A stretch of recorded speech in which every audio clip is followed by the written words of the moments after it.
Sweat cut through the thick alkaline dust coating the auctioneer's face. He wasn't selling cattle today. He was selling a woman. She stood on the rough-hewn pine boards, clutching a squalling infant to a chest hollowed out by starvation. Bidders laughed, spitting black tobacco juice into the dirt, calculating the bare bone worth of her labor. Then a shadow blocked the blistering sun. Smelling of wet bear hide and pine resin, a voice scraped the silence. "I'll take them." Bitter Creek smelled of pig shit, cheap rye whiskey, and desperate men. Harlan hated coming down from the timberline. The air down here sat heavy in his lungs, thick with the grit of 100 wagons grinding the prairie into powder.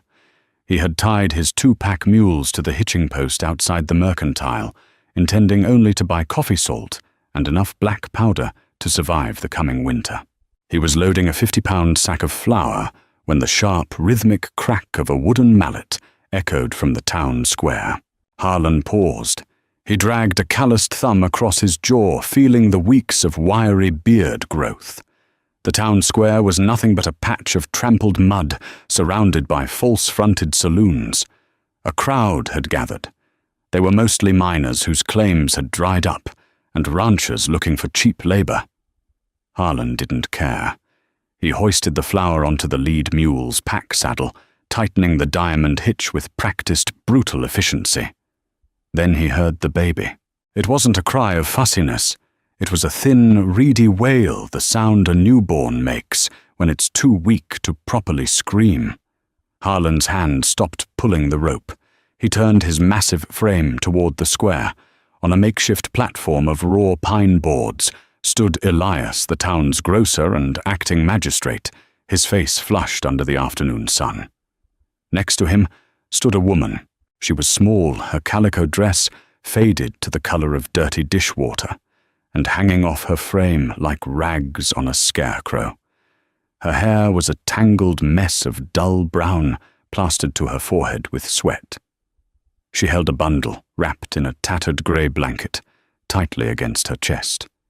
Her eyes were fixed on the dusty boots of the men below her. She wasn't crying. She looked hollowed out, entirely absent. "Legal debts of the late Josiah Miller," Elias bellowed, wiping his brow with a filthy handkerchief. "Totaling $42.16 to the Mercantile and $20 for his burial. The widow Abigail Miller and her child are hereby auctioned for a term of indentured service to cover the sum." Harlan felt a muscle twitch in his cheek. He had seen men die. He had killed men. He had survived grizzlies' avalanches and winter famines that drove him to boil his own spare leather belts for broth. But the sheer bureaucratic coldness of selling a human being to pay for a pine box twisted something ugly in his gut. "I bid $5, slurred a voice from the front. It was Jedediah, a man who ran a filthy roadhouse on the edge of town, notorious for working his help to death. "Reckon she can scrub floors. Don't want the squirt, though. She'll have to leave it at the church." Abigail's grip on the blanket tightened so hard her knuckles went white. She finally looked up, her bloodshot eyes scanning the crowd with a sudden, animalistic panic. $10, another man shouted. Harlan smelled his own unwashed scent, wood smoke, dried sweat, and old blood. He didn't want this. He lived 90 miles up the mountain where the air was thin and the silence was absolute.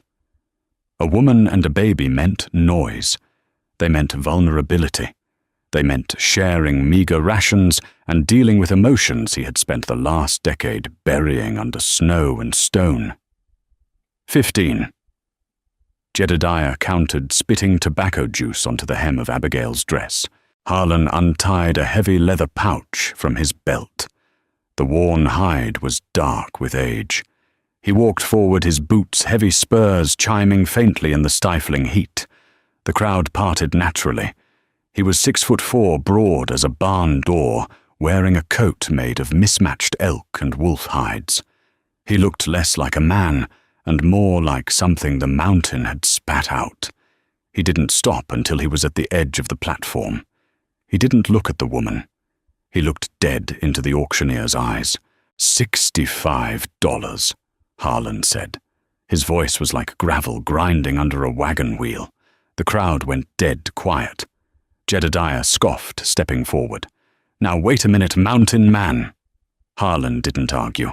He didn't puff his chest out. He simply tossed the heavy leather pouch onto the pine boards. It hit the wood with a dull, heavy thud that sounded distinctly like raw gold. "Take the debt. Keep the change," Harlan told Elias. "Auction's over." Elias stared at the pouch, then at Harlan's flat, dead eyes. He scooped up the gold with trembling fingers. "Sold," he muttered, stepping back quickly. Harlan finally turned to the woman. Abigail was staring at him, shaking, not with gratitude, but with absolute terror. To her, she hadn't been saved. She had just been bought by a monster. "Get your things," Harlan said, keeping his voice low, trying not to spook her further. "I don't have any things," she whispered. Her voice was cracked, rough as sandpaper. Harlan nodded once. "Then we walk." Packing the mules took 20 minutes, but to Harlan it felt like hours. Abigail stood rigidly by the hitching post, clutching the baby. She hadn't moved an inch. People in town were staring, whispering behind dirty windows, but nobody approached him. Harlan led his main riding horse, a massive roan gelding named Buster, over to her. "You ride," Harlan said, pointing to the saddle. "I'll walk the lead." Abigail shook her head, taking a half step back. "I can walk." "No, you can't," he replied bluntly. "You look like a stiff breeze would snap you in half. The trail goes up 4,000 feet in elevation. Get on the horse." She hesitated. Harlan sighed an irritated sound that rushed through his nose. He wasn't trying to be mean, but he didn't have the patience for parlor manners. He reached out to help her. As his thick, scarred hands approached her, she flinched so violently she nearly dropped the infant. Harlan froze. His hands hovered in the air. He saw the way her eyes darted to his heavy knife, strapped to his thigh, then to his face. She thought he was going to hit her. Or worse, a sour taste rose in the back of his throat. He dropped his hands and took 2 steps back. "There's a step on the left," he said, staring at the dirt. "Grab the horn, pull yourself up. I won't touch you." It took her 3 tries. She was horribly weak. When she finally settled into the saddle, she hunched over the baby, trying to make herself as small as possible. Harlan didn't say another word. He grabbed Buster's reins, clicked his tongue, and started walking north out of the filth of Bitter Creek. The first few hours were agonizingly slow. The trail shifted from dusty flatlands into rolling hills of scrub oak and sagebrush. The sun beat down, baking the back of Harlan's neck. He listened to the rhythmic squeak of saddle leather and the occasional snort from the mules. And he listened to the baby. The infant had started crying again, a miserable rasping sound. Abigail hushed him, constantly, bouncing him, gently singing a disjointed, breathless lullaby. "He hungry?" Harlan asked over his shoulder, not stopping his stride. I don't have milk," she stammered, her voice tight with shame. "I haven't eaten properly in a while. I tried to give him water, but—" Harlan stopped. He tied the lead rope to a sapling and walked back to one of the mules. He dug into his saddlebags. He pulled out a tin canteen, a small block of hardtack, and a strip of dried venison jerky. He walked back to Buster and handed them up to her. "Chew the jerky," he ordered. "Don't swallow it. Just chew it until the juices run, then let the baby suck on it. It's salty, but it'll put something in his belly. Eat the hardtack yourself. Wash it down with the canteen." Abigail took the offerings with trembling hands. She looked at the blackened piece of meat, then at him. "Thank you," she whispered. "Don't thank me. I need him quiet." A crying baby rings the dinner bell for every mountain lion within 10 miles. It was a lie, mostly. Mountain lions rarely bothered humans, even crying ones. But he wanted her to eat, and he didn't know how to say it without sounding soft. Harlan hated soft. Soft got you killed in the high country. As they climbed higher, the sagebrush gave way to towering ponderosa pines. The air grew thinner, cooler. The scent of dust was replaced by the sharp, clean smell of pine needles and damp earth. Shadows began to stretch across the trail as the sun dipped behind the jagged peaks. Harlan's thighs ached. His boots were heavy. He was used to the walk, but the added tension of having 2 fragile lives depending on him was a weight he hadn't prepared for. He kept questioning his own sanity. Why did I do it? He didn't want a wife. He damn sure didn't want a child. He had spent years perfectly curating his isolation. He glanced back. Abigail had managed to quiet the baby. The infant was sucking fiercely on the edge of the chewed jerky, his little eyes closed. Abigail was watching Harlan's back. He caught her gaze for a split second before she looked away. He noticed her right hand was buried deep in the pocket of her ruined dress. He knew the shape of a fist gripping a hidden weapon when he saw one. She had a knife or a sharp rock. Good, he thought. She's got some fight left. She'll need it. Wind's picking up, Harlan said aloud, unstrapping a thick wool blanket from behind the saddle. He tossed it over her lap. Wrap the boy. It gets colder from here. Dusk hit the high country like a falling hammer. 1 minute the sky was a bruised purple, and the next it was pitch black, lit only by the cold, indifferent stars. The temperature plummeted. They arrived at the clearing just as the wind began to howl through the trees. Harlan's cabin was a crude structure, built from unpeeled logs and chinked with mud. It squatted against the side of a granite cliff, looking more like a natural rock formation than a house. A small lean-to on the side served as a barn for the animals. Harlan helped Abigail down. She was so stiff from the ride her legs buckled. He caught her by the elbow instinctively.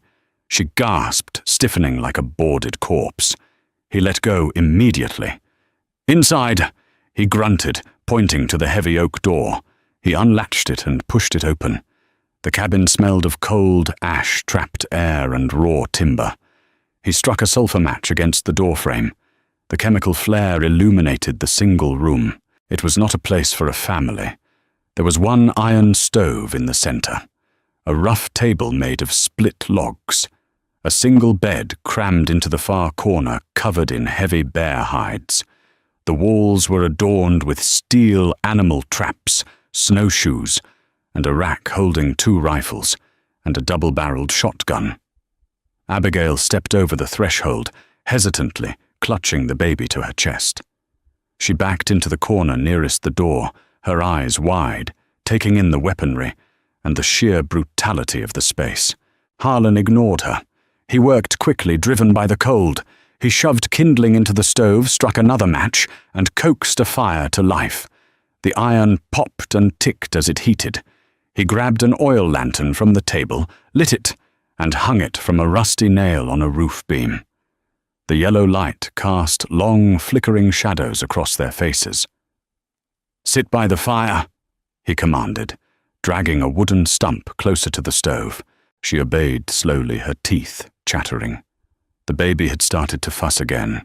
Harlan went back outside to unsaddle the horses and unpack the mules. The frozen mud crunched under his boots. The wind bit through his heavy coat. He took his time brushing the animals down, delaying his return to the cabin. He didn't know what to do in there. Out here, he understood the rules. Would water feed survive?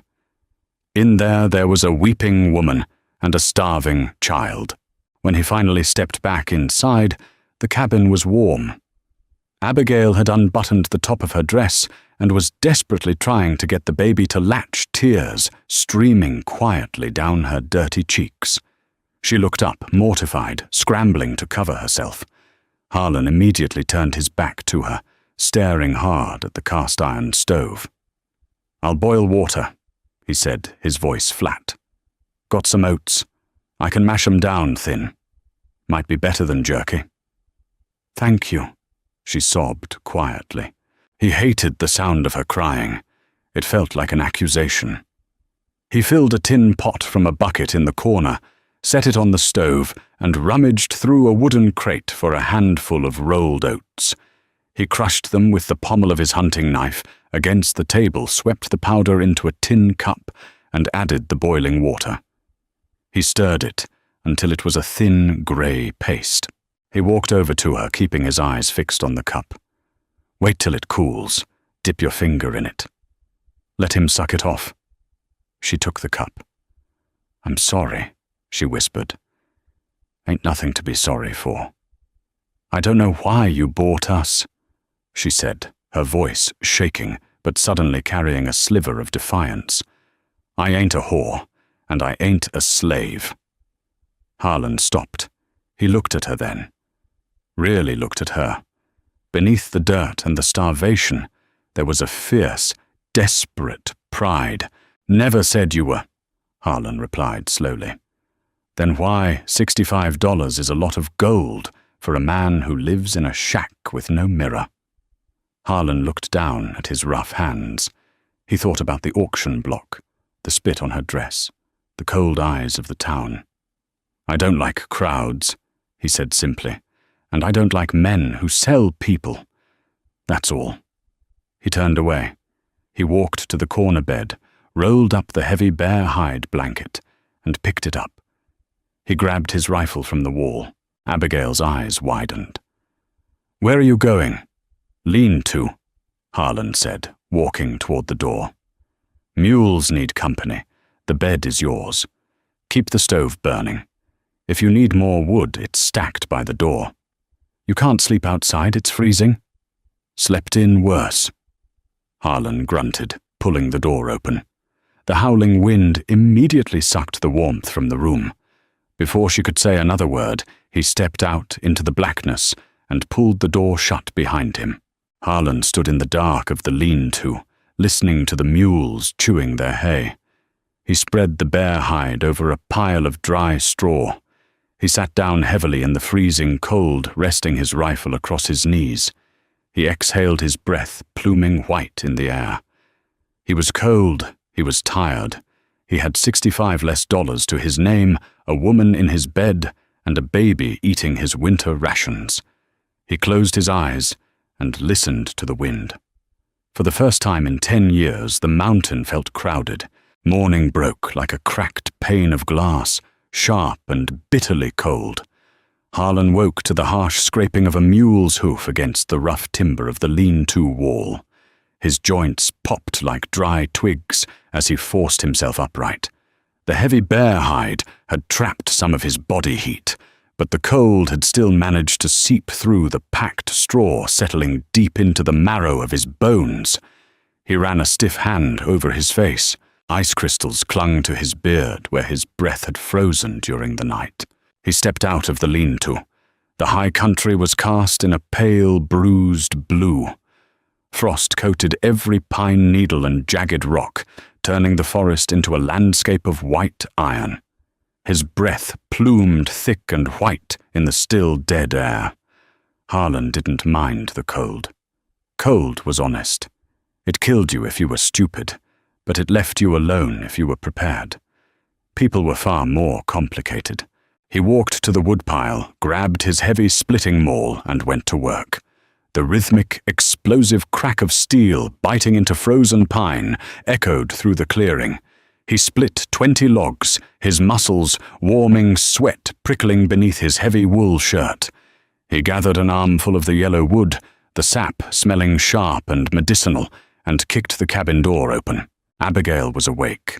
She was sitting on the edge of the bed, the baby asleep against her chest. She had pulled the heavy blankets up to her chin, her eyes wide and bloodshot, watching him with the wary intensity of a trapped fox. The fire in the stove had burned down to glowing red embers, and the air inside the cabin was only marginally warmer than outside. Harlan dumped the wood onto the floor with a loud clatter. She flinched, He ignored it. He knelt by the stove, opening the iron grate. The smell of old ash and charred wood filled the room. He shoved 3 split logs into the belly of the stove, blew gently on the embers, until a small flame licked up the dry bark and shut the iron door with a solid metallic clank. "Water's frozen," he stated, glancing at the bucket in the corner. "I tried to break it." Abigail's voice was a ragged whisper. "I couldn't. I'm sorry." Harlan stood up, drawing his hunting knife from its leather sheath. He walked over to the wooden bucket and drove the heavy pommel of the knife down. The ice shattered into thick, jagged shards. He scooped a handful of the broken ice into the tin coffee pot and set it on the warming stove. "You don't need to apologize for water freezing," Harlan said, not looking at her. "It's winter. It's what water does." "I should have kept the fire hotter. You would have burned through a week's worth of wood in a night," he replied bluntly. "Fire needs tending, not feeding blindly."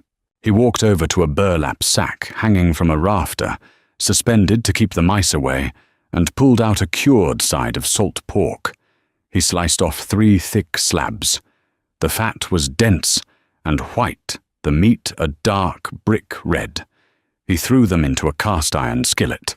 The fat began to render immediately, hissing and spitting, filling the cabin with a heavy, greasy, mouth-watering smoke.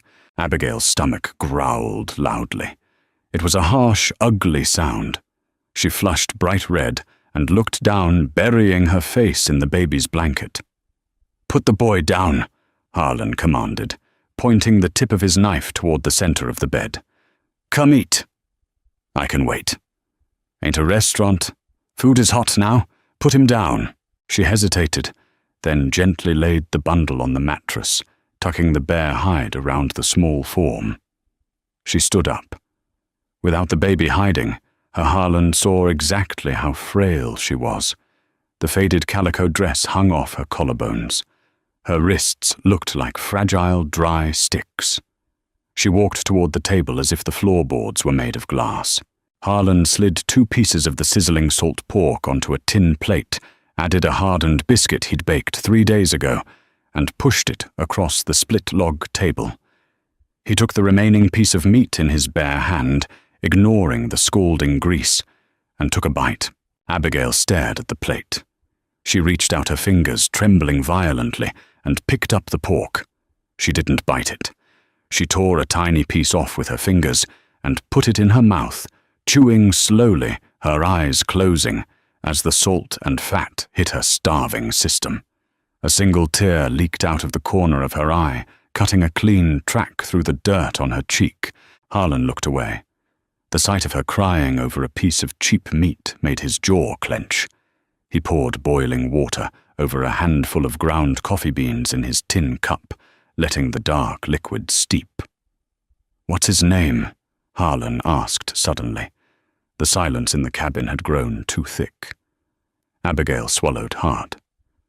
"William," she said softly. "After his grandfather." William Harlan tested the name. It felt too formal for this rough place. "Needs to get louder if he's going to survive up here. Lungs sound weak." "He's tired," Abigail said, a sudden defensive edge sharpening her voice. "He's been starved, dragged through the dust and frozen. He's doing the best he can."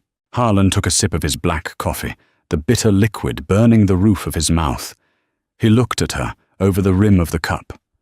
The spark of defiance was back. Good. Defiance kept you alive when the cold tried to put you to sleep. "We'll need milk," Harlan said, setting the cup down. "I'll ride down to the lower valley tomorrow. There's a squatter down there runs a few scrawny goats. Might trade him a tanned pelt for a nanny." Abigail stopped chewing. "You'd do that for us." "I'd do it so the boy stops crying and I can sleep without thinking I'm hearing a dying calf." It was a harsh thing to say, but Harlan needed the boundary. He needed her to understand this wasn't charity. This was logistics. But as he turned to grab his coat, he caught sight of her face. The defensive spark had vanished, replaced by a deep, resigned exhaustion. She looked like a woman who had been kicked so many times she just expected the boot. He paused, his hand hovering over the heavy wool coat. He let out a slow, frustrated breath through his nose. "Eat the biscuit," he muttered softer this time. "Dip it in the grease so it don't break your teeth." Days blurred into a monotonous rhythm of survival. The mountain demanded constant labor, and Harlan gave it willingly. He chopped wood, checked his trap lines, and patched the roof where the summer dry rot had taken hold. Abigail, however, was a frantic, unsettled ghost in his cabin. She was driven by a desperate need to prove her worth. Every time Harlan returned from the tree line, he found her sweeping the dirt floor with a crude broom made of pine boughs, or trying to scrub his blackened cast-iron pots with river sand. She washed her single dress in freezing water, shivering in one of his oversized flannel shirts, while it dried by the stove, drowning in the heavy plaid fabric. It grated on Harlan's nerves. He was used to the stillness.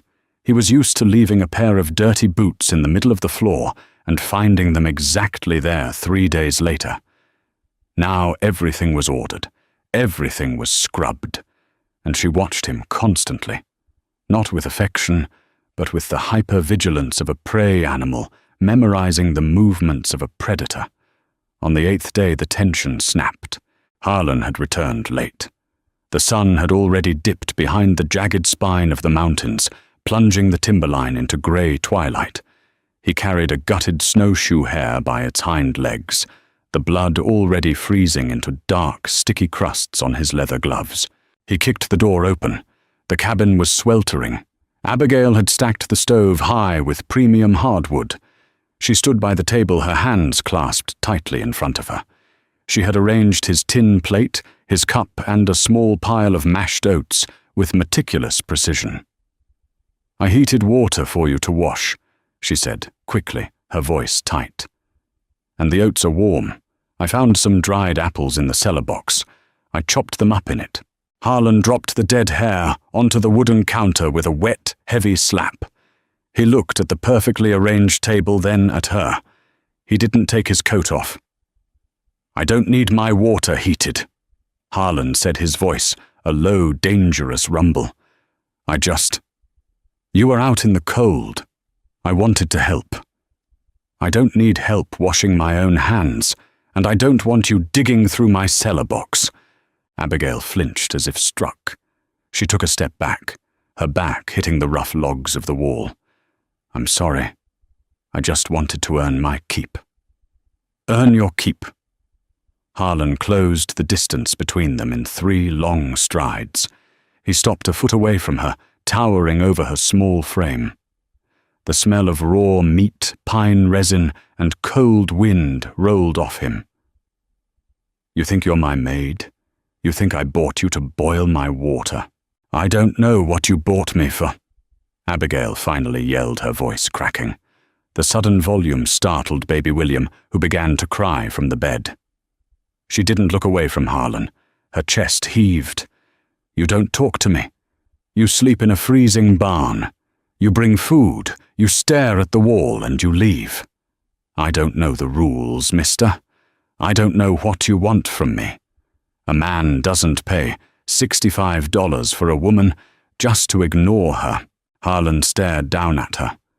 Her face was flushed, her eyes wet with furious tears. He could see the pulse beating wildly in her throat. She was terrified, but she was standing her ground.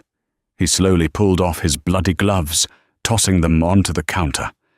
He rubbed the bridge of his nose, suddenly feeling overwhelmingly tired. "There ain't no rules," he said, his voice dropping to a gravelly murmur. "Except survival." "That's not enough," she snapped, stepping toward him, fueled by days of suppressed adrenaline. "I owe you my life, my son's life. I owe you a debt I can never repay. And every time you treat me like a piece of furniture you accidentally brought home, it makes me feel like trash." Harlan's jaw tightened. He looked at the crying baby, then back to her. "Josiah Miller was a coward," Harlan said quietly. Abigail gasped, the color draining from her face. "Don't you speak about my husband? He borrowed money he couldn't pay to drink himself into an early grave, and he left you to face the auctioneer's gavel." Harlan said his words precise and cruel as a scalpel. "He made you a ledger entry, a piece of property to be traded for flour and salt." He took a step closer. Abigail didn't retreat. "I paid the debt," Harlan continued, staring directly into her eyes. "Not to own you, to erase it. You don't owe me a damn thing, Abigail. You aren't a servant here. You're just a woman trying not to freeze to death, and I'm just a man who's got enough firewood for the both of us. Stop trying to pay me back with hot water and scrubbed floors. It makes me sick." Silence stretched between them, broken only by William's fussing and the popping of the sap in the stove. Abigail stared at him. The anger slowly drained out of her, leaving behind a profound trembling exhaustion. She looked at the blood on the counter, the dirt on his boots, the harsh lines carved into his face by years of solitude. "If I'm not your servant," she whispered, her voice barely audible. "What am I doing here?" Harlan looked away. He looked at the fire. "Surviving," he muttered. He walked over to the basin, plunged his bare hands into the cold water, and began scrubbing the dried blood from under his fingernails. "Eat your apples. I have to skin the rabbit." He didn't speak to her for the rest of the night. But the next morning when she woke, she found a small, roughly carved wooden toy sitting on the table next to the baby's blanket. It looked like a very lopsided horse. Harlan was already gone, chopping wood in the freezing dawn. The real winter didn't arrive with a gentle flurry of flakes. It hit the mountain like a freight train of white violence. It started mid-afternoon. The sky turned the color of a bruised iron skillet, and the wind began to scream through the pines, a high-pitched tearing sound that rattled the heavy timbers of the cabin. By nightfall, the temperature had plummeted to 20 below zero, and the snow was driving sideways, building massive drifts against the door and the lean-to. Harlan had moved the mules into the lean-to, early stacking extra hay against the cracks to break the wind. Inside the cabin, he had dragged the iron stove to its maximum capacity, the metal glowing a dull, angry cherry red. It wasn't enough. The wind found every minuscule gap in the chinking driving needles of ice-cold air into the room. But the storm outside wasn't the worst problem. William was burning up. It had started with a dry, rattling cough that morning. By evening, the baby's face was flushed a brilliant, unnatural crimson. His tiny chest heaved rapidly, struggling to pull the thin mountain air into his lungs. He wasn't crying anymore. He was making a weak, wet, wheezing sound that sent a spike of pure ice straight into Harlan's gut. Abigail was in a panic. She was pacing the small floor space, holding the baby against her chest, wrapping him in every piece of fabric she could find. "He's too hot," she sobbed, pressing her cheek against his forehead. "Harlan, he's burning." Harlan sat at the table, his heavy knife forgotten in his hand. He watched her. He knew how to treat a gunshot wound.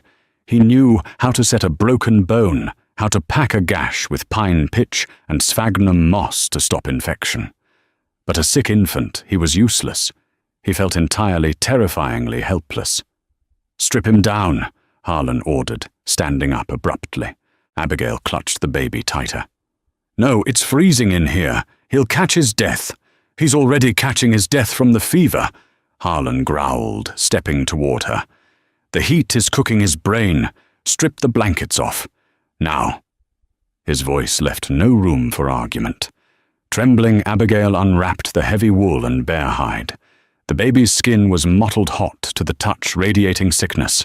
Harlan grabbed the bucket of frozen drinking water. He used his knife to break a chunk of ice free, wrapped it in a clean flour sack, and handed it to her. "Press it to the back of his neck," Harlan instructed. "Under his arms. Keep moving it. Bring the core temperature down." Abigail applied the ice. William let out a weak, miserable wail, thrashing weakly against the sudden shock of cold. Tears streamed down Abigail's face, dripping onto her torn dress. "I'm sorry, my sweet boy. I'm sorry," she chanted, rocking him. Harlan turned to the stove.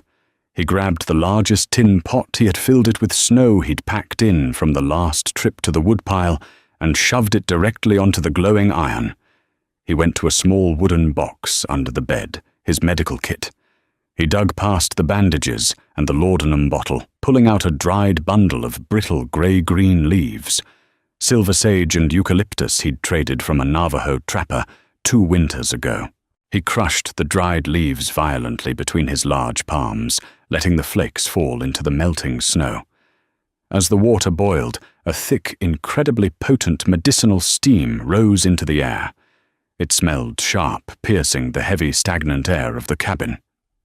"Bring him here," Harlan said, pulling a wooden stool close to the stove. Abigail sat. Harlan grabbed a heavy wool blanket and draped it completely over her head, covering the baby and the steaming pot, creating a makeshift tent. "Breathe deep," he commanded from outside the blanket. "Keep his face near the steam. Let the eucalyptus break up the phlegm in his chest." Under the dark, sweltering wool, Abigail held her dying son over the boiling pot. The heat was oppressive, the steam burning her eyes and throat. But within 10 minutes, she felt a shift. William coughed a wet, productive, violent cough. He retched, spitting up a thick glob of mucus onto her dress, and suddenly took a deep, ragged but clear breath. He began to cry, a real loud, demanding cry. Abigail collapsed backward on the stool, pulling the blanket off her head, gasping for the cold air of the cabin. She clutched William, burying her face in his damp, sweaty hair, sobbing hysterically. The fever hadn't broken entirely, but the blockage was clear. He was breathing. Harlan stood by the table, his massive chest rising and falling heavily. His hands were shaking. He shoved them deep into his coat pockets. Outside, the wind slammed against the cabin with the force of a physical blow. The timbers groaned, and a dusting of snow blew through the cracks in the roof, drifting down onto the table like ash. The temperature in the room was dropping fast. The fire in the stove was eating the wood too quickly, fighting a losing battle against the sub-zero blizzard. Harlan looked at the frosted windows. The glass was opaque with ice. "Stove ain't gonna be enough," Harlan said, his voice flat. Abigail looked up, her eyes wide. "What do you mean?" "Wind's pulling the heat out faster than the iron can make it. By midnight, it'll be below freezing inside this room." Harlan walked over to the bed. He grabbed the heavy bear hides and threw them onto the floor near the stove. He dragged the straw tick mattress off the frame and laid it on top of the hides. He turned to look at her. "Get on the mattress."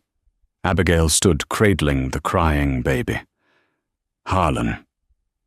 We put our backs to the stove. We put the blankets over us. And we share body heat. Harlan stated it like a mathematical equation. No emotion. Pure logistics. It's the only way the boy makes it through the night. Abigail swallowed hard. She looked at the makeshift bed on the floor. She looked at the massive, scarred, filthy mountain man who had bought her like cattle, who had yelled at her, who had just saved her son's life. She walked over to the mattress and sat down. She pulled her legs up, cradling William against her chest. Harlan walked to the lantern, blew out the flame, and plunged the cabin into darkness. The only light came from the red glow of the stove's air vent. He walked over to the mattress. He hesitated for a fraction of a second, a tiny microscopic pause that betrayed the 10 years of deliberate, guarded isolation he was about to break. He lay down beside her. He didn't touch her. He lay on his back, stiff as a freshly cut plank, his shoulder an inch away from hers. He reached over and pulled the heavy stack of blankets over them, creating a dark, suffocatingly close cocoon. Under the blankets, it was pitch black. The smell of wood smoke, old leather-wet wool, and the sharp eucalyptus hung heavy in the trapped air. Abigail lay rigid on her side. She could feel the immense furnace-like heat radiating off Harlan's body. She could hear the slow, measured, heavy rhythm of his breathing. It was terrifyingly intimate. She was trapped in the dark with a man who could crush her with one hand. William whimpered. "Give him here." Harlan's voice was a low rumble in the dark. It vibrated against her skin. "What?" "Put him on my chest," Harlan said. "I run hotter than you. Heat rises. Put him on my chest." Abigail hesitated, then gently lifted the baby in the dark, feeling for Harlan's broad chest. As she lowered William, her knuckles brushed against the bare skin of Harlan's throat. They both flinched a sharp electric jolt of contact. Harlan's massive, calloused hands came up in the dark, gently taking the small bundle. He placed the baby squarely on his chest, right over his heart. William fussed for a moment, then, feeling the immense, steady heat of the giant man beneath him, let out a long sigh and went completely limp in sleep. For a long time, neither Harlan nor Abigail moved. The wind howled outside, a demonic shriek, trying to tear the roof off. Inside the cocoon of blankets, the silence was absolute. "He's asleep," Harlan whispered into the dark.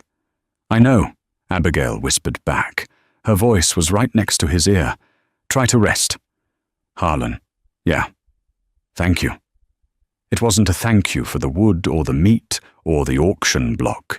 It was a thank you for the heat, for the breath in her son's lungs, for the terrifying, reluctant grace of a man who didn't want to care but couldn't stop himself. Harlan didn't answer. He stared into the blackness above him, feeling the tiny, fragile heartbeat of a child thumping against his own chest, and realized with a slow, creeping panic that the ice wall he had built around himself for a decade had just cracked wide open. Dawn bled through the frosted glass, weak and the color of dirty iron. Under the heavy, suffocating weight of the bare hides, Harlan woke to a sensation he hadn't felt in a decade. He was warm. Stiflingly, profoundly warm. He opened his eyes. The air in the cabin was brutally cold, stinging his nose, but beneath the blankets the heat was a dense, physical thing. Abigail was curled against his side. Sometime during the night, seeking the furnace of his body heat, she had shifted. Her head rested in the hollow of his shoulder, her breath dusting softly against his collarbone. Her arm was draped across his stomach. In the center of Harlan's massive chest, William slept soundly, his tiny back rising and falling, with clear, unobstructed rhythm. Harlan lay perfectly still. His left arm had fallen asleep hours ago, completely numb from her weight, but he didn't move it. He stared up at the rough-hewn ceiling logs, listening to the wind outside. The blizzard had blown itself out, leaving behind a silence so deep it rang in his ears. Panic, slow and cold, began to uncoil in his gut. He had survived the mountains by being solitary. Attachments were liabilities. A twisted ankle was a death sentence if you had mouths to feed. A bad winter meant starvation. He had built his life on the absolute, unbreakable rule that he was responsible for no one, and no one was responsible for him. Now a woman's hair was tangled in his beard, and a child's drool was drying on his undershirt. He had to get up. Carefully moving with agonizing precision, Harlan slipped his hands under William. He lifted the sleeping baby, feeling the fragile, bird-like weight of him, and gently transferred him to the mattress beside Abigail. She murmured in her sleep, a soft, broken sound, and immediately curled her body around the child, filling the empty space Harlan left behind. Harlan threw the blanket back, The freezing air hit him like a physical blow, instantly raising goosebumps on his heavy, scarred arms. He didn't shiver. He pulled on his stiff frozen boots, strapped on his gun belt, and grabbed his heavy elk-hide coat. He didn't look back at the bed. He shoved the door open, using his shoulder to break the 2-foot snowdrift that had piled against the wood overnight, and stepped out into the blinding white glare of the morning. The world was buried. The pine trees sagged under the weight of the snow, their branches looking like broken white bones. The temperature was easily 20 below. Every breath Harlan took felt like inhaling crushed glass. He walked to the woodpile, grabbed his maul, and began swinging. He swung with violent, unnecessary force, driving the steel head through the frozen pine knots until his muscles burned and sweat finally broke through his pores. He was trying to beat the lingering warmth of her out of his skin. An hour later, the cabin door creaked open. Abigail stood in the frame. She had wrapped herself in his oversized flannel shirt over her dress. Her face was pale, her eyes dark and exhausted, but she was smiling. It was a small, fragile thing, but it changed the entire geometry of her face. His fever broke. She called out her voice, carrying sharply in the crisp air. He's cool to the touch. He's hungry. Harlan stopped swinging. He rested the maul on a log, his chest heaving, his breath pluming like steam from a locomotive. He looked at her. Really looked at her. Stripped of the dirt and the absolute terror of the auction block she was striking. Not pretty in a parlor way, but sharp and resilient like a hawk. "I'll saddle the horse," Harlan grunted, turning away to hide the sudden uncomfortable tightness in his throat. "Saddle the horse." Harlan, look around. "The snow is waist deep. You can't go anywhere." "Boy needs milk," he replied, walking toward the lean-to. Water and mashed oats ain't going to rebuild his strength after a fever like that. Goat Squatter lives 4 hours down the trail. Wind blew most of the snow off the ridge line. Buster can break trail through the rest. "You can't go," Abigail said, stepping out into the snow in her bare feet. "It's freezing. You could get lost. You could—" Harlan spun around, his eyes flashing. "Get back inside before you lose your toes to frostbite. You don't tell me what I can't do. I survived this mountain long before you showed up, and I'll survive it long after." The harshness of his tone slapped the smile right off her face. She shrank back, the old fear flickering in her eyes. I don't want you to die out there." "I ain't dying," Harlan muttered, grabbing a halter. "Keep the fire hot." The descent was pure, unadulterated misery. The snow on the lower switchbacks was deeper than Harlan had calculated. Buster, 17 hands high and built like a draft horse, plunged his massive chest into the drifts, his lungs whistling with exertion. Harlan dismounted and walked ahead of the horse, using his own body as a snowplow. By the time they reached the lower valley, 3 hours had passed, and Harlan's heavy coat was soaked through with freezing sweat. The squatter's place was a miserable hovel, built from scrap lumber and sod nestled against a dry creek bed. A thin, anemic trail of grey smoke rose from the crooked tin chimney. Harlan smelled the goats before he saw them, a sharp, musky odor that cut through the scent of the pine. But he also smelled something else. Wood smoke and cheap rye whiskey. Harlan tied Buster to a dead stump 50 yards out and drew his Winchester rifle from the scabbard. He checked the action. The satisfying heavy clack of a round chambering echoed loudly. He walked forward, his boots crunching on the crust of the snow. In the front yard of the hovel, Old Man Cobb lay curled in a fetal position in the snow. His face was a mask of dark, smeared blood. 3 horses were tied to his crude corral. Standing over Cobb, holding a half-empty bottle of liquor, was Jedediah. He was flanked by 2 rough-looking men wearing filthy canvas dusters. They were laughing. They were cattle rustlers, low-level thugs, who usually preyed on defenseless drifters or solitary miners. Today they had decided to rob an old man for his winter coin. Harlan didn't announce himself. He didn't fire a warning shot. He just walked into the clearing, the massive rifle held loosely at his waist. One of the thugs turned a joke dying on his lips. "Hey, we got company." Jedediah turned. His bleary eyes squinted against the snow glare. He took in Harlan's sheer size, the mismatched animal hide coat, and the dead flat expression on his face.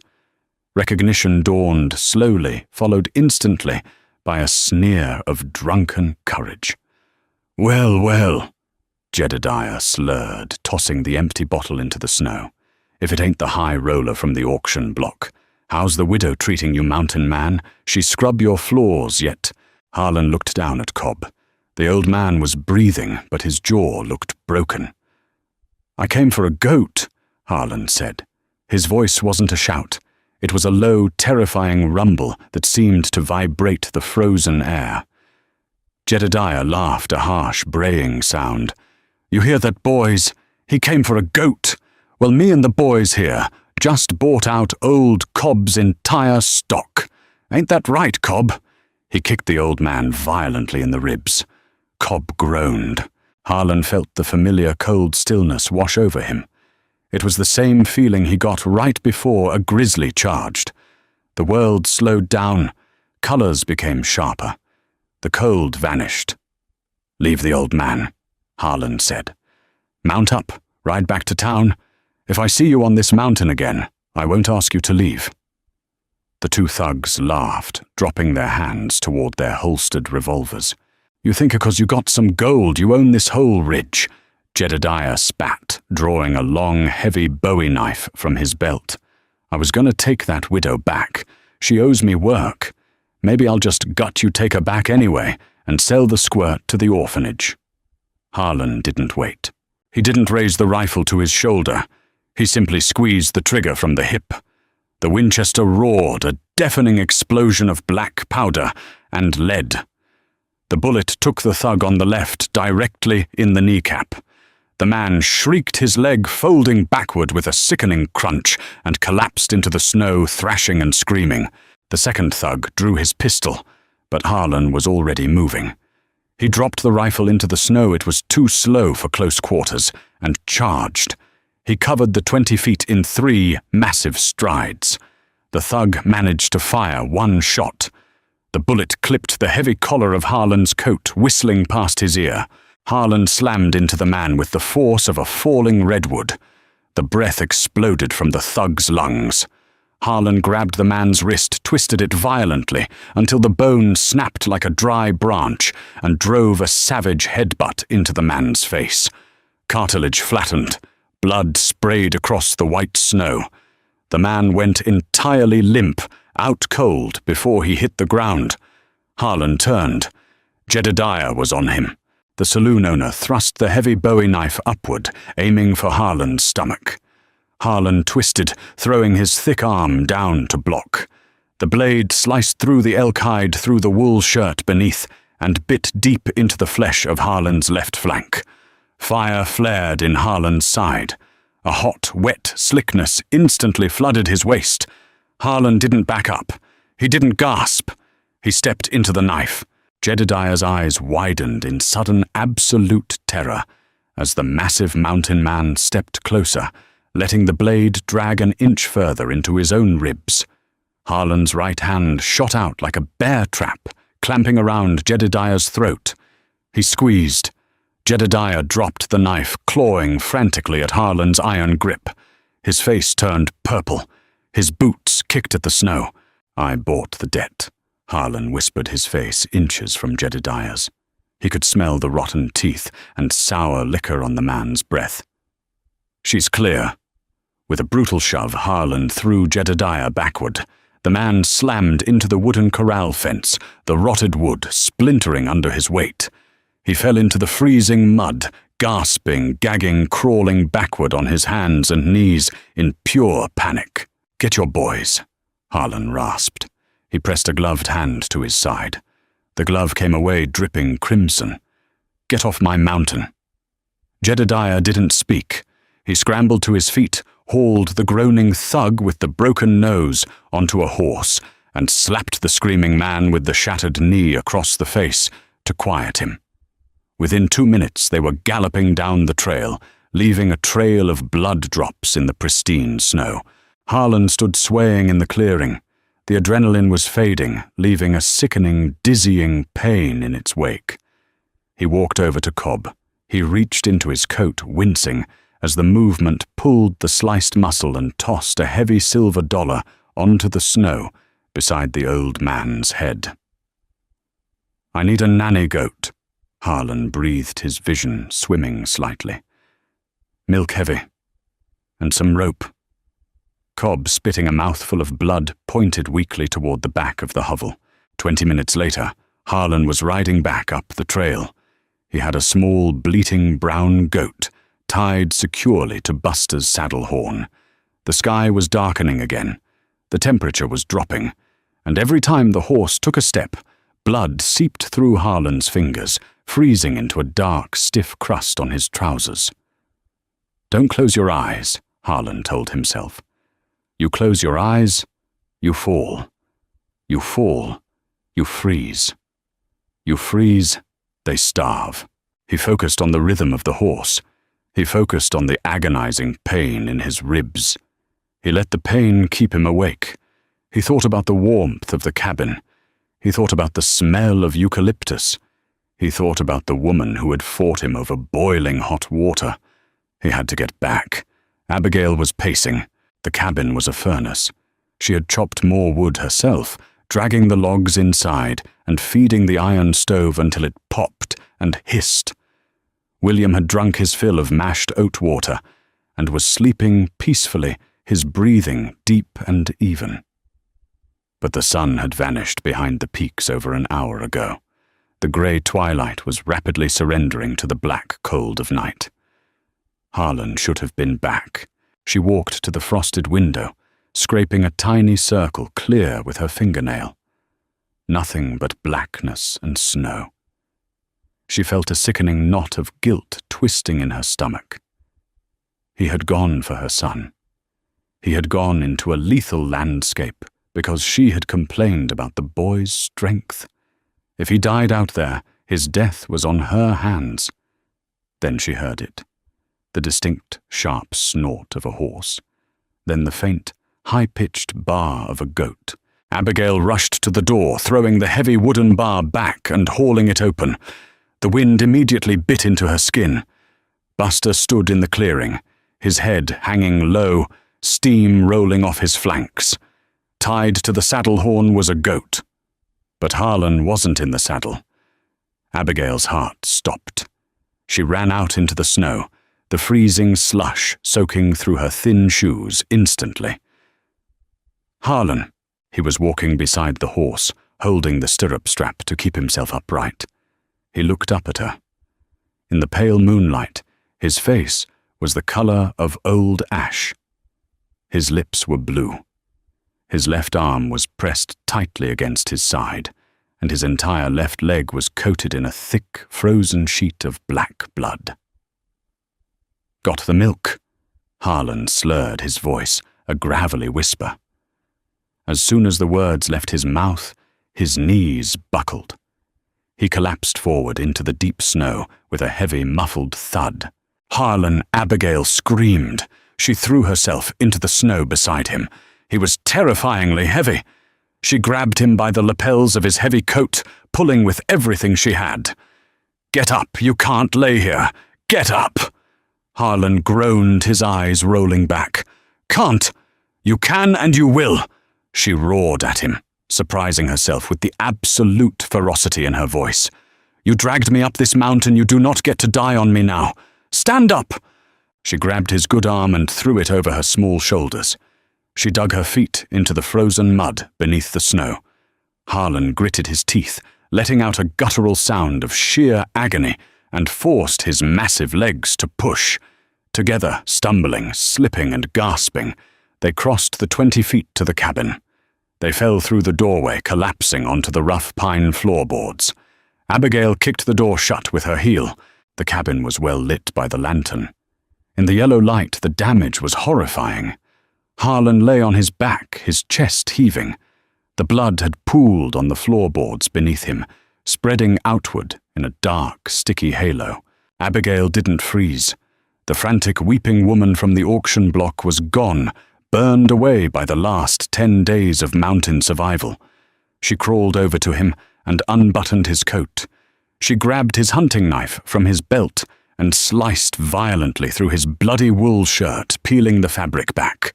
The wound was ugly. It was a jagged 5-inch slice along his lower ribs. It was deep, exposing a terrifying glimpse of white bone and dark, pulsing muscle. But it wasn't pumping bright red. He hadn't hit a major artery. He was just bleeding out slowly. "Whiskey," Harlan managed to say, his head rolling to the side. Under the bed, Abigail scrambled, retrieving the heavy clay jug.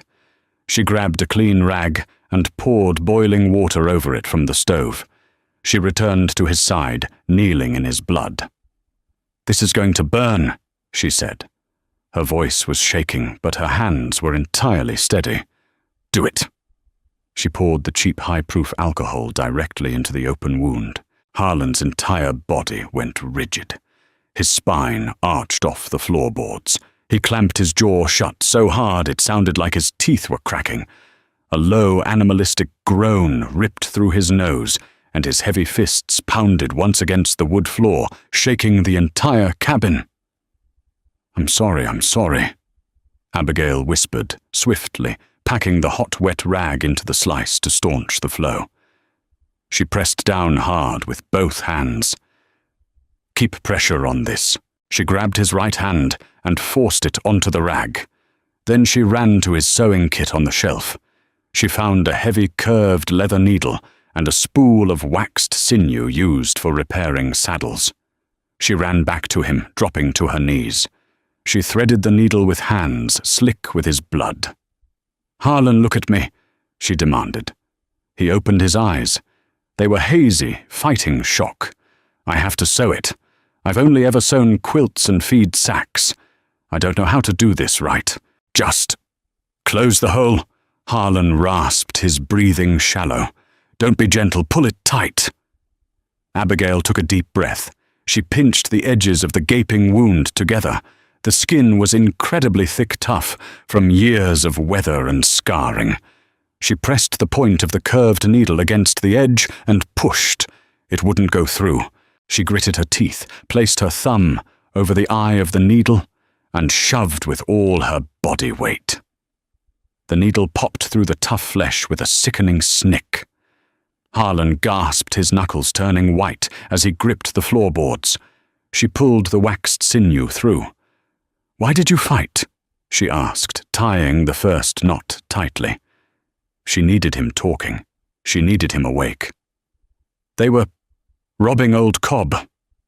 Harlan grunted, his eyes squeezed shut as she drove the needle in again. "You got stabbed over a squatter's money." "Got stabbed? 'Cause Jedediah was there." Harlan breathed. "Said he was gonna come take you back." Abigail's hands froze for a fraction of a second. She stared down at his pale, sweating face. He had fought 3 men. He had taken a knife to the ribs. Not for pride, not for a goat.